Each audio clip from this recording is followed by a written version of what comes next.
A married young woman voluntarily lifts her skirt, shamelessly letting a strange man crawl underneath. She wraps him tightly with the fabric, then sits down on top of him. She picks up a tree branch from the ground, pretending to roast potatoes, and calmly starts eating the small spuds. At this moment, two military officers come running over, breathless.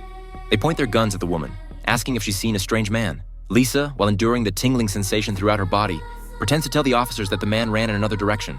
However, the two officers seem a bit suspicious. They start searching the area around the woman with their bayonets, never imagining that the man is right under her skirt. Finding nothing, the officers prepare to leave. Just then, the man under the skirt squirms a bit, causing Lisa to let out an involuntary moan. The enchanting sound instantly draws the officers' attention. But fortunately, they don't think much of it and turn to leave. As they slowly walk away, Lisa immediately drops the stick in her hand.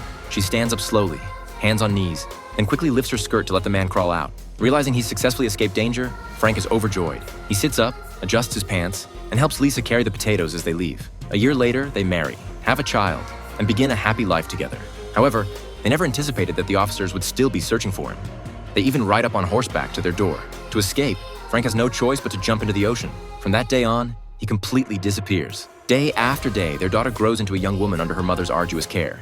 At the market, the daughter meets the man of her dreams and gives birth to our protagonist, Jack. But Jack never liked his parents, because on his third birthday, he discovered his uncle sexually harassing his mother. This led him to believe that the adult world must be despicable. From that day on, Jack had a bold idea. He decided to never grow up. He went to the basement alone and knocked over a shelf leaning against the wall. He jumped down head first, causing a concussion. Because of this injury, Jack's frail body indeed stopped growing, forever frozen at age 3. But after that, he unexpectedly gained a miraculous superpower. He could break glass with his sharp, piercing voice. As a result, his teacher saw him as a terrifying monster and expelled Jack. His mother took him everywhere to find a doctor, but from a scientific perspective, his condition was beyond medical understanding. It simply could not be treated. His mother was very distressed, but gradually had no choice but to accept reality. Although Jack's body was stuck at age 3, his mind was gradually maturing.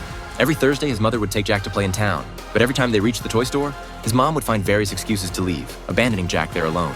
As time passed, Jack grew suspicious. So one day, he secretly followed his mother out and accidentally discovered that her so-called reasons for leaving were just to sneak off and make out with his uncle. Jack couldn't bear it, so he ran to a tall building and unleashed his superpower at the room where his mother was. In no time, all the glass shattered.